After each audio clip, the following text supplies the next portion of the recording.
gonna. Elfquestiest. This is all faded. Yeah. Can't even tell it's an Elfquest shirt. Let's do this. Fuck it. All right, here we are. Let's go, Legolas. Okay. Lethal Comics. So there's the camera. Yeah, Lethal Comics. We're back. Lethal Comics is back again. I don't know what episode this is. Doesn't matter. Okay, Andy. It's a big one. This is a big one. I'm going This to is show a you big one for something. I Karl. want to take you back. I want to take you all the way back to 1985. Okay. 1985. Yeah. Young little Karl Kerschel is Lil K. 11 years old. Yep. Okay. And he's going to school with his buddy Brendan Fletcher. Oh, the Fletch. But this is the summer of 1985. Right on. Hang on, actually, let me double check this. Summer 85. Yep. Very good stuff. Summer of 85, okay? I'm at a theater class, so we're out of school. I'm at a theater class with Brendan. He comes in one day, one morning, we meet up there, and he says, you gotta read these. Okay. He just hands me. He was like into comics and stuff. Are these the ones? These are the actual. These are the ones. These from are the ones I bought. 1985 that you bought those? These are issues 1 to 4. Okay. Of Wendy and Richard Pini's Elfquest. Elfquest. Okay. Here we go. This is a whole episode of Elfquest. It's a whole episode of Elfquest that I've been dying to talk about because not enough people talk about Elfquest, and I don't know why. Because it is a monster in the history of American comics. Okay. Right. So Brendan shows up. He hands me these 4 issues. He says, just take these home. And I have them for what feels like months. It's got to be like all summer. I read them, these 4 issues, just the first 4 issues. I read them, I reread them, I reread them. I'm like drawing stuff from inside them. That is sick as hell. Also, very classic composition to like a Marvel comic, right? You got the stuff at the bottom, but like just this first splash page is pretty dope. Yeah, page 1 of Elfquest, issue 1. For the viewers here, Animal's coming in cold. I know nothing about Elfquest. Nothing. I have not looked at a single Elfquest comic. I didn't Wikipedia it last night. You did nothing. You've read nothing. Cold as ice. Nothing. All you've seen is me walking around the studio talking about That's right. talking about Elfquest That's for several years. Yeah. Right? So I get these first 4 issues. I'm just gonna lay them out here. Like 1, 2, 3, 4. And I read the heck out of them. And I don't know what's going on after these. Like, I don't know at this point. I'm 11 years old. I don't know that comic shops exist. I don't know anything. You know nothing about I've comics. just seen. I've read like I have comics. I've like Batman and Spider-Man comics. Right. I don't know how to get the next issue of this. Okay? Where were you getting it? Like a corner store? I Like got this a Max from Milk? I got this from Brendan, and then he introduced me to Memory Lane Comics. Okay. It was called Memory Lane at the time. Then I think it was Len's Odds and Ends. Anyway, so then I go there. Len's Odds and Ends. Len was a crotchety. twister. Len was a crotchety old dude Len's Odds and who Ends. ran that store Len's for years Odds and and years. Ends. Yeah. So I go there, and finally I get a hold after like months. Like I hit like this story is in the first 4 issues. Like it sets you up. Like it engaging. You're captivated. Itself. You're yeah, engaged. I'm completely captivated. So it feels like forever before I get issue 5. Am I holding issue 1? Yeah, that's issue 1. The cover compositions on all these are amazing.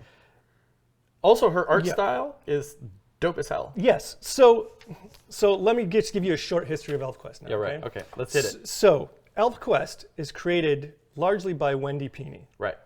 Right. Wendy and her husband Richard Pini, who's I think credited as co-writer, co-plotter. Mostly he's running like the business, but I think like giving a ton of input. This is mostly a Wendy Pini joint. So in like 1978, Wendy Pini is like in her like probably mid-20s, and like they're fans of comics, and I think she's like does some work in animation or something like that. Sure. But like she decides, I think after being rejected by different publishers, like pitching her thing here, she and Richard decide to self-publish Elfquest. First they actually publish it through like an existing publisher. They do 1 issue, and the publisher kind of goes under, or it's like the quality is shit. Yeah, right. Okay. And so they're like, fuck this.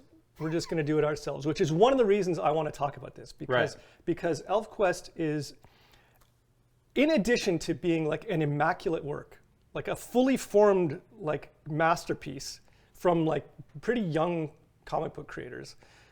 It is also like a massive inspiration in terms of like DIY self-publishing. Like this couple has just been like doing it on their own for like 40 years or more now. I can't remember how long. That's awesome. So so they finally self-publish the first issue of, I have it here, the first issue of, they create Warp Graphics, Wendy and Richard Pini.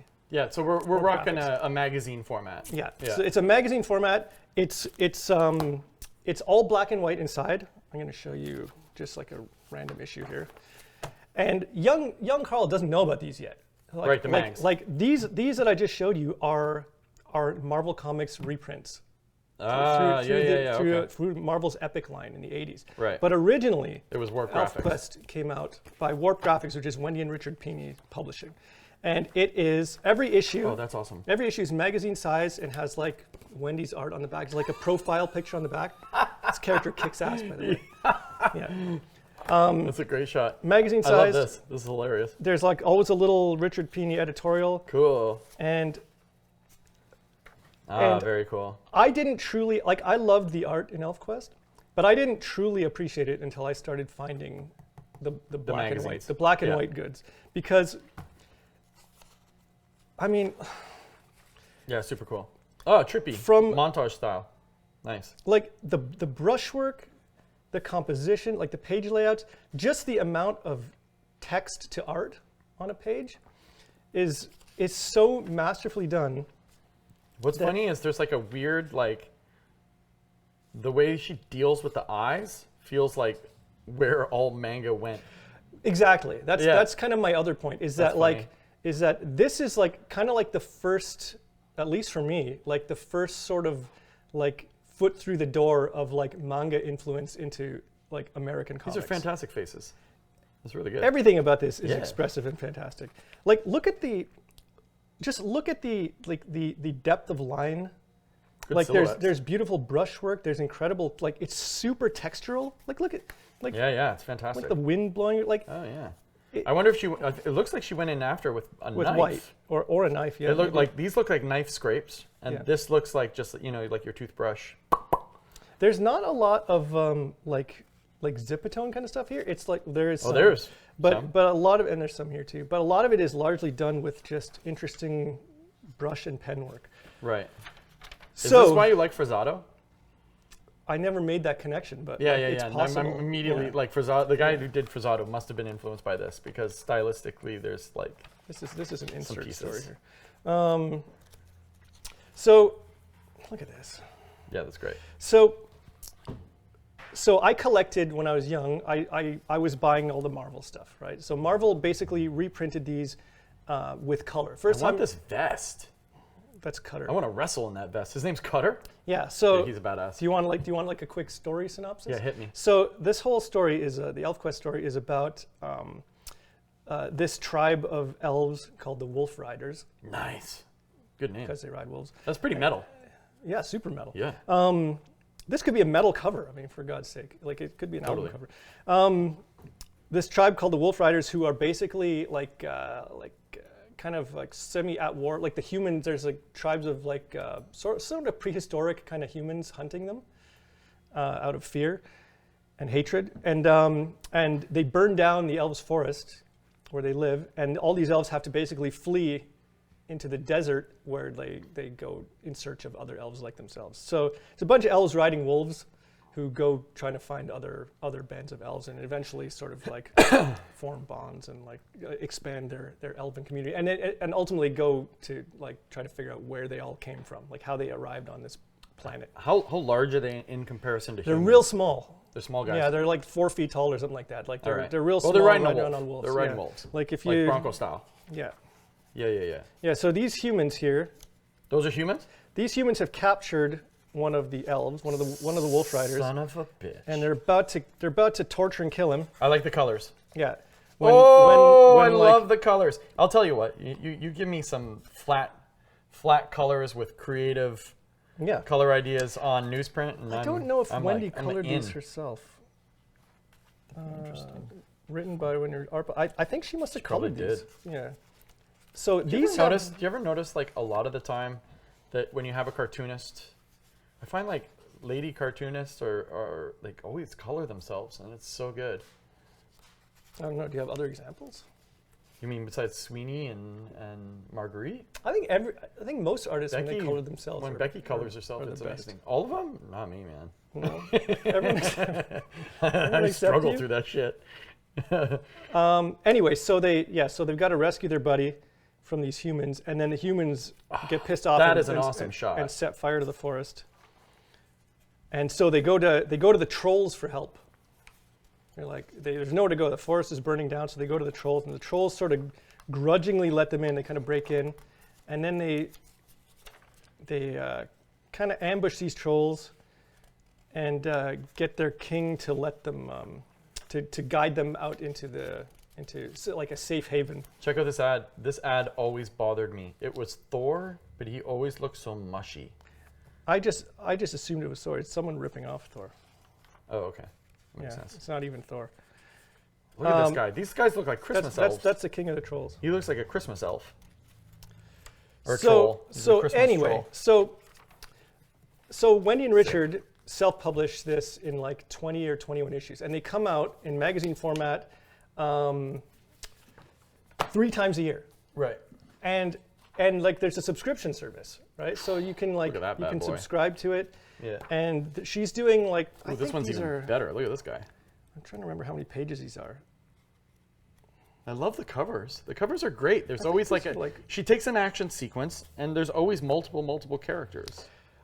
Yeah, and it's like a scene. She always picks a scene. A lot of the Marvel. original covers, like you can see the evolution of the logo and everything too. This is issue 2 of the Warp Graphics series. A lot of them are kind of like more. The original covers are more painterly and sort of. They look like more like I don't know, like painted illustrations. Yeah, they're far. Yeah, there's more painting. But when they're adapted for the Marvel Comics, yeah, no, they're flat. Like that's a Marvel Comics cover. But I kind of love the flat too. Yeah, I love them both. It's even like a Marvel, like it could almost be a Marvel Comics. I was looking style. at this earlier. That's like super badass. That's a great cover. Back covers are hilarious. What's the back cover on this one? The back covers are all like just character portraits. They're good though. They're awesome. Oh, look at this one. Yeah. They're all just pinups. They're really good. Look at this. Oh, okay. So this cover is like this is the one when we were unbagging everything. This one like blew my mind.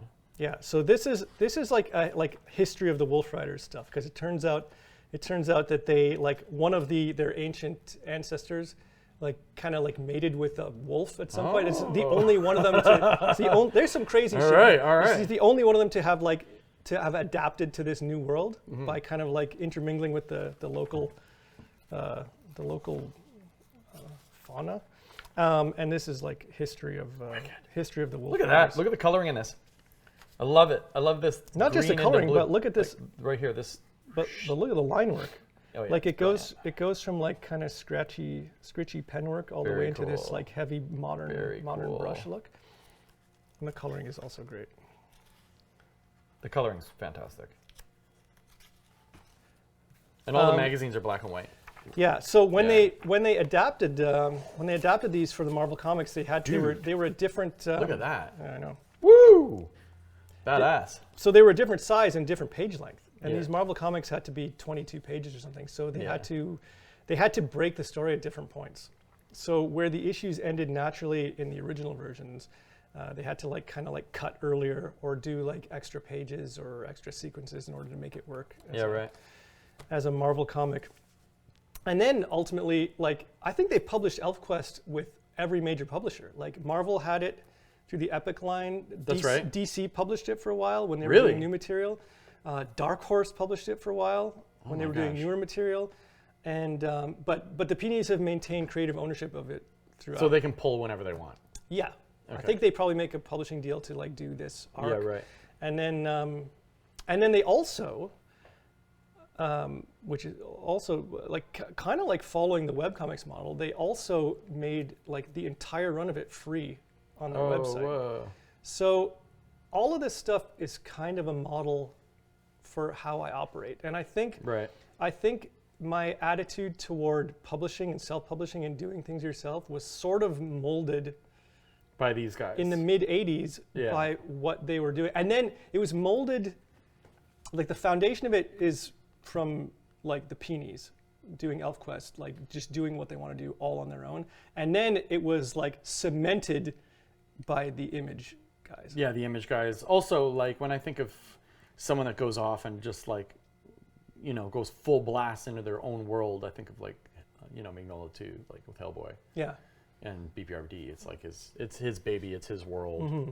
This is very much like, you know what, like in like the modern day, like you'll go on social media and you'll see people like posting pictures of their OCs, like the original characters. Oh yeah, yeah. Like yeah, here's my original character, and they're just in love with their own characters. Yeah. This is that, but like seen through to completion. Yeah, right. You know, Totally. like this is like way before social media, obviously.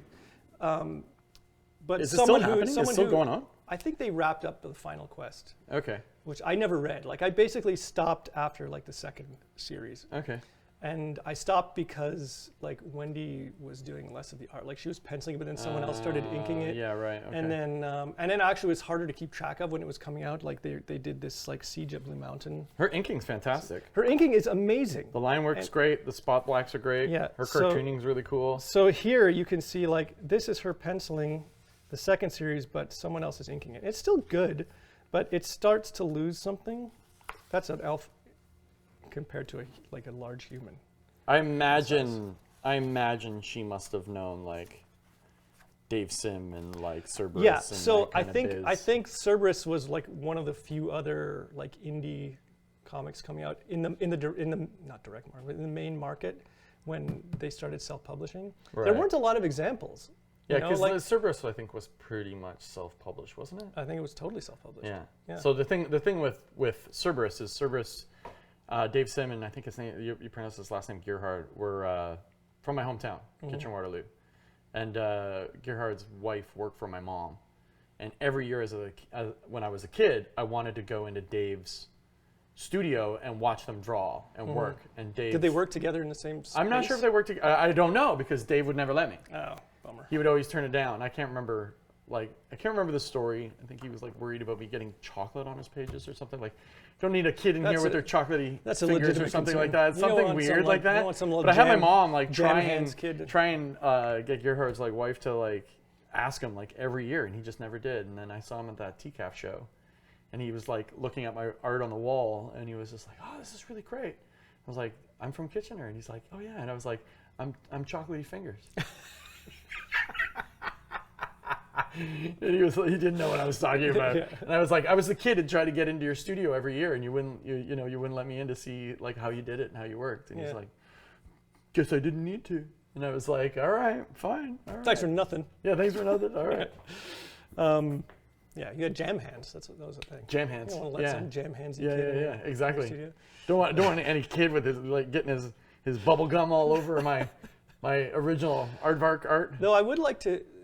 It would be great to see how they worked. Like, were they working on the same page?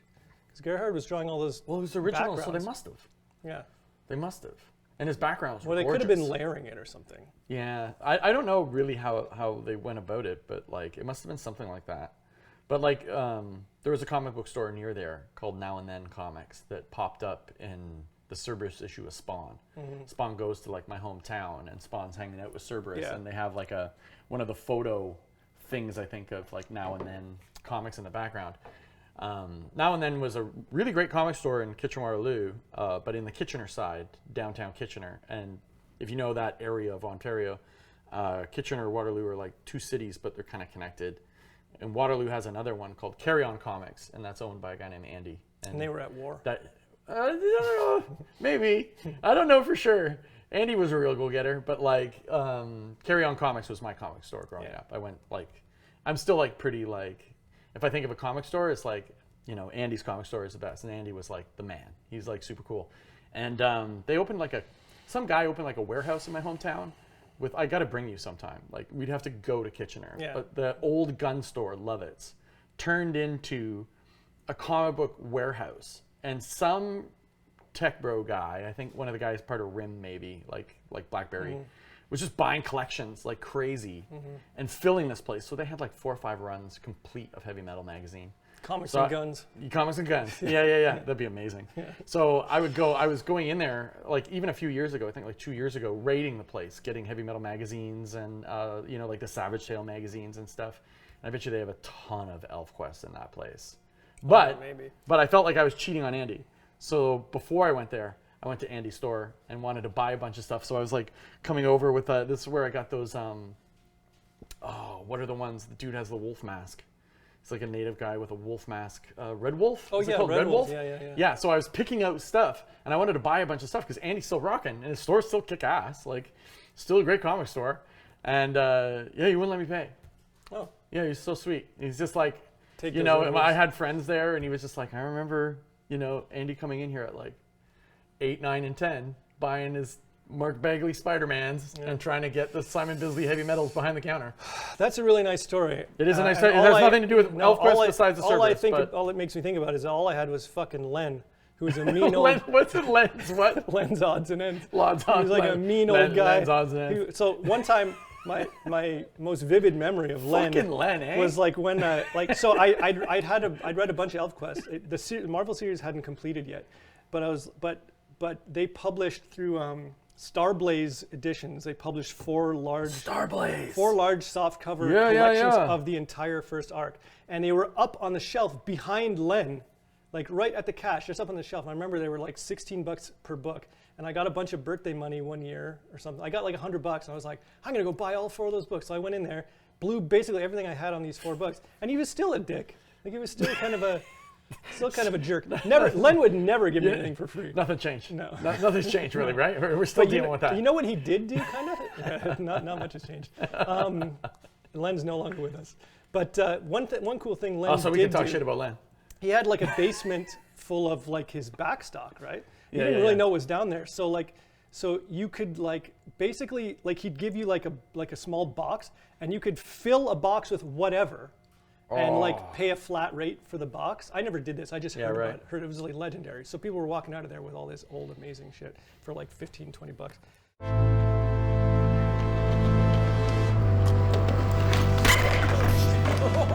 I told you. So sick. So the Elfquest adaptation runs, I think, like 32 issues or something like that. The original black and white series runs 20 something. And then they do Siege at Blue Mountain. But Warp Graphics. Yeah. So what is this? Not Marvel, not DC. This is after the Marvel series ends. They do the follow-up to the first quest, which is called Siege at Blue Mountain. Back to black and white. Sick. Self-published again, but like in association with Apple. I don't know who Apple Comics is. That's legit. Apple. I feel like Apple Comics was like a normal publisher back in like the I don't know what else 70s and 80s. I've seen other stuff with Apple on it. Maybe there are ads. Oh yeah, Apple Comics. Yeah. Unicorn Isle and Space Arc. Anyway, like once again, you could subscribe to this. Like you could just be like, here's $10, send me all the issues. Wicked image. Yeah, that's the first issue of Siege of Blue Mountain, which is here it is. Siege of Blue Mountain. Blue Mountain was also a ski resort in Collingwood in Ontario. I've been there many times. Yeah, me too. So yeah, but like one interesting thing is that also like if you're like this is like 1978 they start, right? And like it makes waves in comics because no one has really seen people do this independently to this level of quality. Or feel like this. Like this feels like a comic that would be like everyone can read, but also like finally like a comic that girls go read.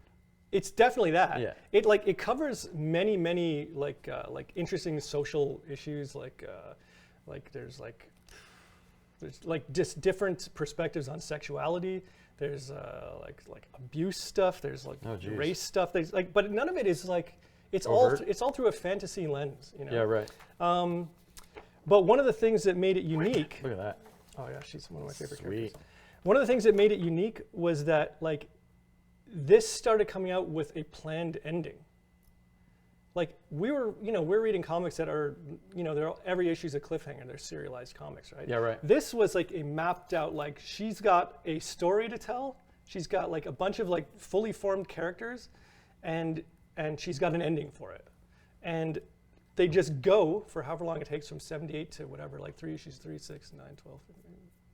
I want to say like 7 years, Right. probably to tell that first quest in quest. magazine format. And it ends. And everyone's like, holy shit, like this is like you don't feel like you're being, not that like serialized comics are ripping you off, but like this is satisfying. And you could tell, I could tell. It doesn't feel like the other serialized comics where there's definitely a point in time where someone's going, well, now what are we going to do? Yeah. Oh, Yeah. no, never. Yeah. It always had like Did you ever very feel that in tangible vision behind it. I've never read Preacher. Oh, shit. So I've read all the issues in issue format of Preacher.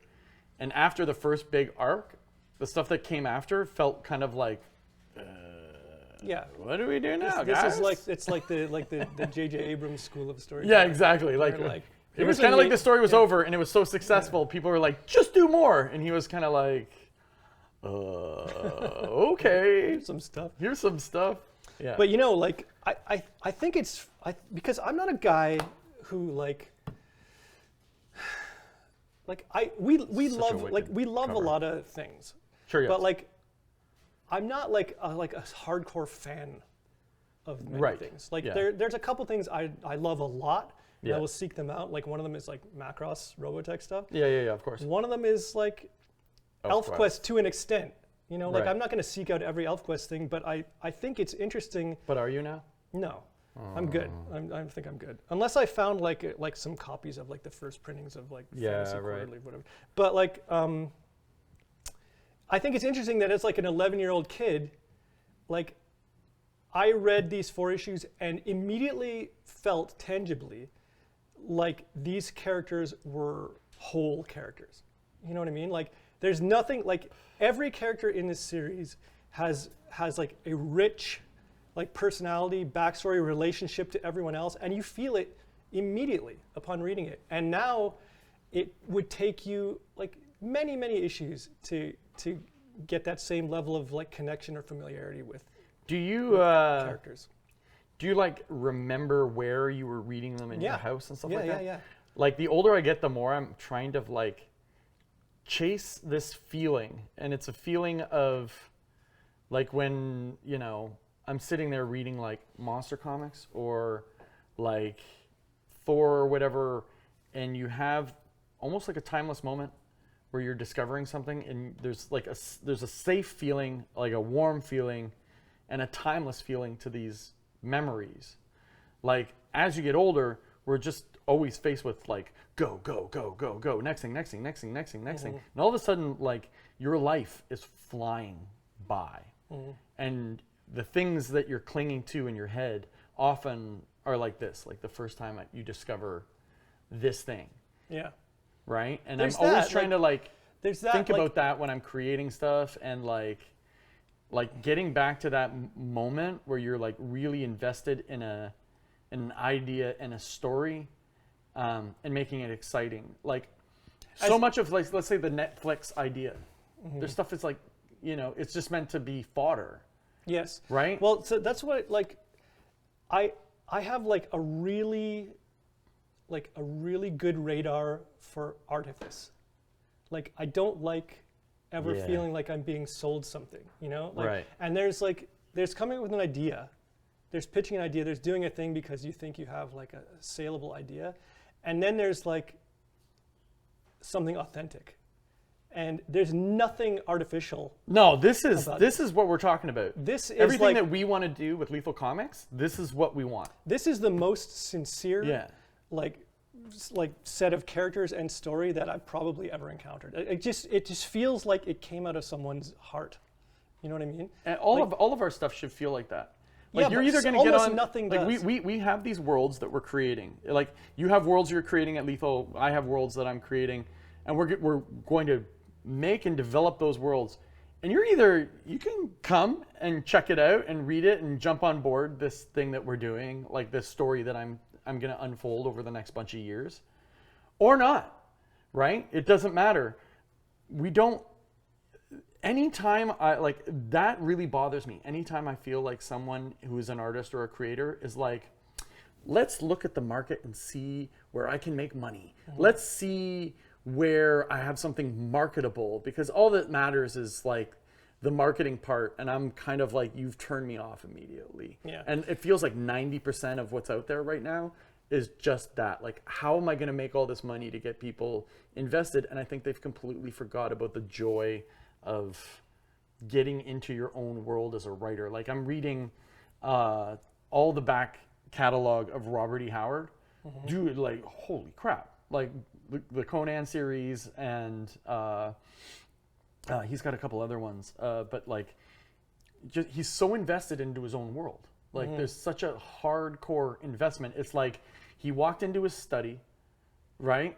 Opened the door, and he just walked into Samaria, and then he closes the door, and he's going to spend the next 4 or 5 hours in Samaria in his brain. And that, like, that's what I want. That's what I want to feel when I'm creating, and that's what I want people to feel when they pick up one of my books. It's absolute sincerity. Like, there's not an insincere aspect to this. And I think the things that resonate with people truly are things that the artist would have made whether or not it was going to sell. You can feel it just looking at this wall of comics right here. Like, this is a story in a world that she lived in and had to make. Right? It's a test of strength. Yeah, that's one of the tests. I love a great test of strength. This is a big wrestling thing. Yeah. I love a good test of strength in the ring. It's really good. Having said that, though, like, there is also, like, when you consider the Richard Pini of it all, like, Yeah, what's his deal? well, he's like, I mean, I know sometimes he's credited with, like, co-writing and stuff like that, but largely I think the guy's trying to make this profitable. Like in terms of art versus commerce, you've got Wendy just pouring her heart out here on the page, and then you've got, like, but then they have to be able to afford to keep doing this. So, like, yeah, exactly. So it's interesting to me to just watch that dynamic. I'm not criticizing that dynamic. I think it's like it's a testament to their tenacity that they just fucking did this until they got it out of their system. Yeah, right. And I think now it's like I think going to be adapted into something finally, but it's all theirs, you know? Like, yeah, right. And I find I would love to, you know, younger me didn't care about the business aspect of it, but now, like, I would love to just pick their brains about how they're managing. I think they're just, like, adapting, you know, like, I think they're like, what works? Like, subscriptions, like, this is going to work in the comics market. Is this going to sell on shelves? Like, what do we do now? Now we're going to publish with these people. Do they have, like, a huge omnibus of all of it? Yeah, there have been many collections. Like big.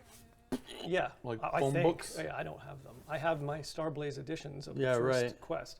Actually, I love. Because Todd McFarlane's always talking about, like, the omnibus. You need the omnibus. They definitely have an omnibus here. Oh yeah, and this is everything here is basically just like the first story. This isn't everything. This is everything in the first quest, but it went on and on and on. Like, like, you know. Well, look at this too. You're gonna have to get more quests. Look at this. You know how many? Awesome. I drew this thing so many times. I like this guy with the beard. Who's this dude? That's Cutter's dad. Cutter's dad. Cutter's dad, rad, Bearclaw. He's dead, but this is the story of. Poor guy. This is the story of, like, how. Did he get wasted by that giant monster? That's a good way to go. Yeah, man. That's how I'm gonna go. Yep. You gotta fight a giant monster. You see, after your dad dies and you take over as chief, you got to put your hair in a top knot. Sick. If we had hair, we would do that. Fuck, we're so bald. We're gonna have to come up with something else. Yeah. Look at this. Can you imagine that there was a product that came out tomorrow that all of a sudden we could have, like, long hair? Would you just grow it, like, hardcore? Like, we'd have long hair for a bit? We would just have long hair, and we'd keep the ears. Oh, anyway. So good. Yeah. So. Oh, I think now's the time. What? You want to cut? Oh. Yeah. Speaking of ears, we gotta cut. Yeah. Should we just do this as a cutaway? Sure. We'll just film this later. No. You come on in. Oh, you just walk in. Yeah. This is Mark, our video producer. Yeah. He's our director, our producer, and our editor. He's also rocking the. Yeah. How do you feel? He kind of looks the most the most natural in these ears. Yeah. It looks amazing. It's kind of awesome. Like you were born into this. Yeah. You're ready for this. Make you want to read some Elfquest. Yeah. That one looks good. Yeah, he's basically making our whole show. It's awesome. Yeah. Do you have a favorite cover? Yeah, dude. I don't have a favorite one. I love all of it too much. I can't choose a favorite child. It's too hard. They're all my favorites. Andy, I hate Mark to, rules. I almost hate to. Remember the other day when we were looking up like ways to make commercials, and I was like Mark's a predator, and he was like, excuse me, and I was like, yeah, you're a producer, editor, or director, producer, and he's editor, like, director. I don't like being called the predator. It's not. It's spelled Preditor. Oh, is it? Okay. Predator. Yeah, predator. He's like, that's awful. And now he's like, oh, guys, why'd you even bring that up? So you were. He is editing it. He could just cut out everything I just said. No, he won't. Though. This all stays in.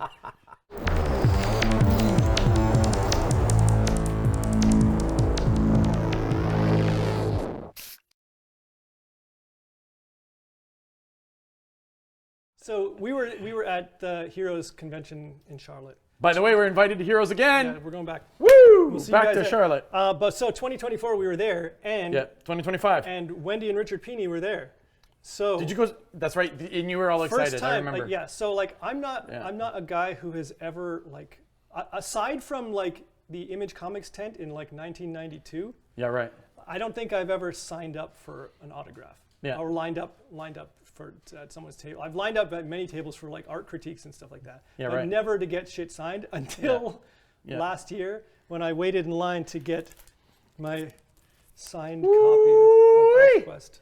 Yeah, that's like my Karl Potts Jim Lee Punisher. Yeah. So this is one of my prized possessions. Sick. And I got to talk to Wendy and Richard for a long time. Not a long time. That's awesome. I wish I could have spoken to them longer. Well, now that you've done the show, you need to like talk to them way longer. If we ever get like I don't know, maybe one day we have like a TV here where they come in via satellite. I wonder if they're still in, like they were in Poughkeepsie, like they were in upstate New York or something like that for a while. Have you ever tried to figure out how to spell Poughkeepsie? It's probably like really difficult. I used to pronounce it Poughkeepsie. Poughkeepsie. Because when I joined the Elfquest fan club. Oh, here we go. So why didn't you start with that? When I joined You're on the fan club? When I was probably 12 or whatever. Yeah. I remember there was an ad for the Elfquest fan club, and you could sign up for a lifetime membership. Yeah. So I bugged my parents, and I showed them that they were people in Poughkeepsie, and they were like, "Oh, it's Poughkeepsie." Poughkeepsie. I'm like, Yeah. okay. That's like when I started the Julian Sands fan club called the Sands Box.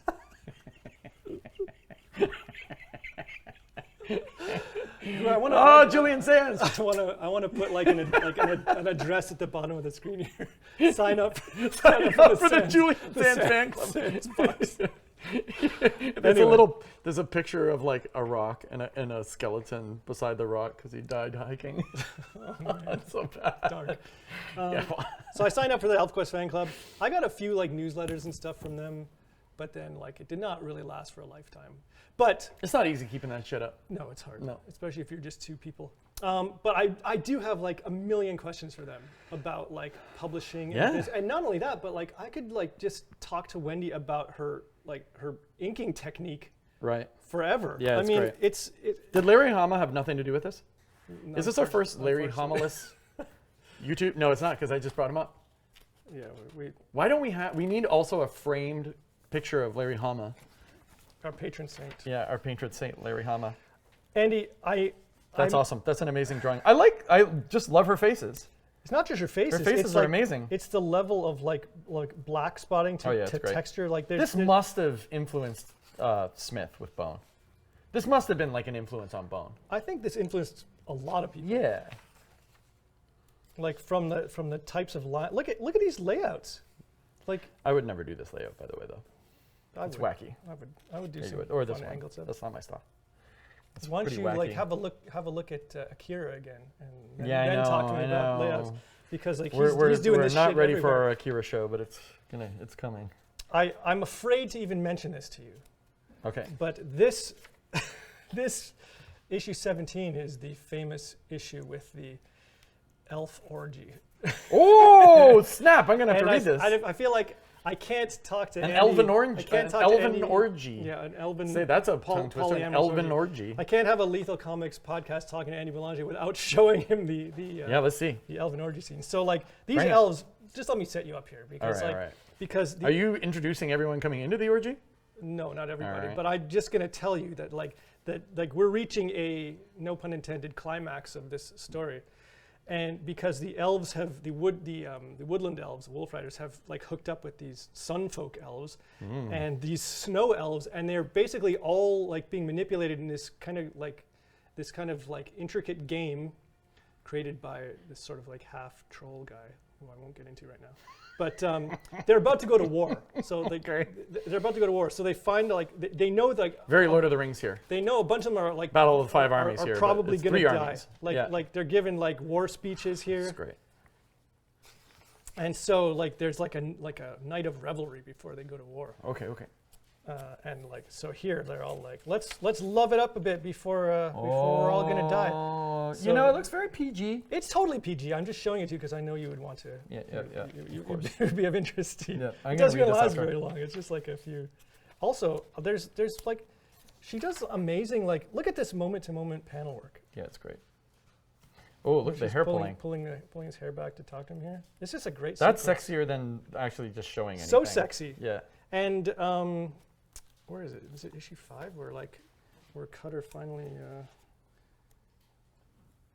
You know, I should think about that in Mother Trucker. If I ever actually have a sex scene in Mother Trucker, there's like, you don't see anything. There's just like a little hair pulling and stuff. It's hard to imagine. Yeah, that the only time that she gets nude is when she's going to war. So they're about to go to war, and then like That's sweet. then all this like Okay, so I was looking at this cover, loving it. all this armor. You is know why forged this cover's specifically wacky? for them. Because we got flat colors in the armor, and then you got this business and this business. Yeah.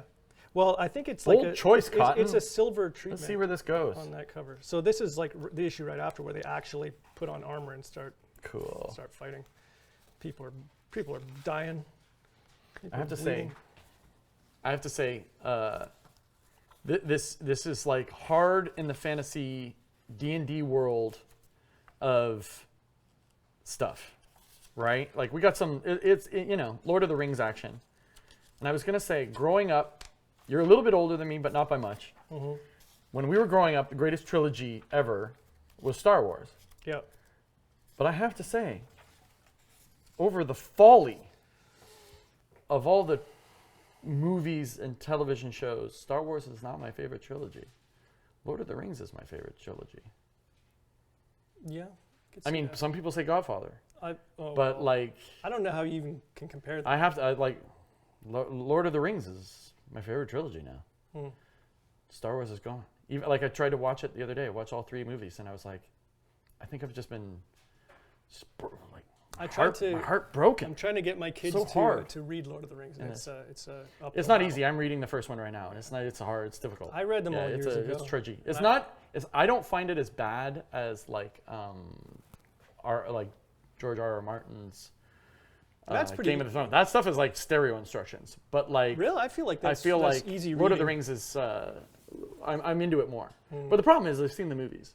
Yeah. If I see a movie based on a book and then I go to read the book, even though I know the book is better and I'm enjoying it more and I'm in it, the visuals are already ruined for me. Like I'm already seeing. Like, I read Lord of the Rings before. I'm already seeing all the those actors movies and were everything, so it kind of like kills the experience. No, for me. I had seen the animated version, so that probably, that was pretty good. That probably informed.